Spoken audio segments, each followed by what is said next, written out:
So today we're going to be using the air fryer to create a classic hamburger.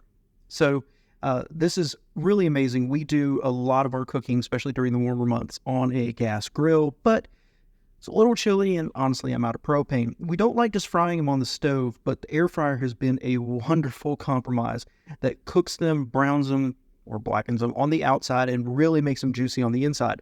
Now, I'm kind of getting set up here. The first thing I do is I actually get the meat out of the fridge. I like to let it sit for a while, 30, 40 minutes, something like that. And it's not for any flavor issue as much as it's just so cold when you work it with your hands and turn it into patties. As far as seasonings, I add a little bit of garlic salt to it, and this is about 2 pounds worth of meat. I'm going to make it. I want a bunch of leftovers, and we're going to have 3 or 4 people here today. Throw in a little bit of black pepper. So here, maybe a teaspoon, maybe another teaspoon, something like that. A splash of Worcestershire sauce, and sometimes we'll add some steak sauce. My wife really likes that. I don't so much. But you got to be careful when you make hamburger patties not to add too much liquid ingredients like this, or the patty won't stick together real well. It'll want to fall apart. People will overcome that by adding breadcrumbs to it, like a panko breadcrumb or something.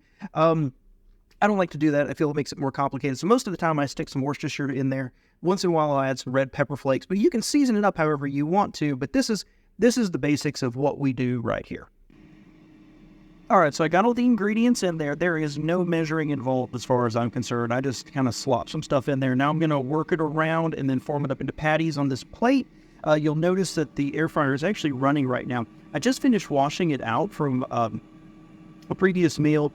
Of course, I dried it, but I run it through there a little bit just to make sure everything's nice and dry, and I like that sizzle when you put it down on the plate. So I'm going to go ahead and form up these patties. All right, so all formed up here now. So made about 6 of them. We had about 2 pounds.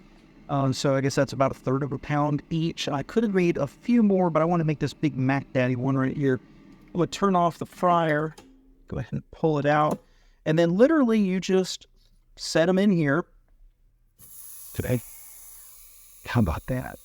You don't want to layer them too much. You want some space between them.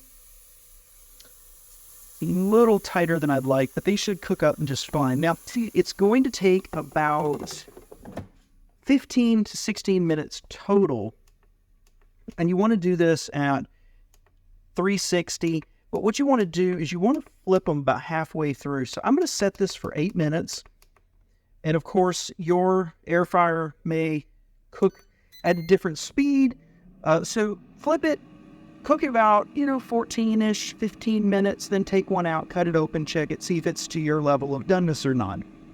All right, so we just finished the first, out of the way, the first 8 minutes. That's what they look like. So I'm going to flip them now, put them in for another 8 minutes, and I'll give you a shot at the end. Just want to show you after flipping, you can see why you flip them. They got nicely browned on one side, but the other side, you're not getting quite the circulation underneath. So this is why you flip it. And there you go. Perfectly prepared hamburgers, at least in my mind. Look at that. Can't wait to dig in, but I still got 3 more to cook, and we're about to get on it.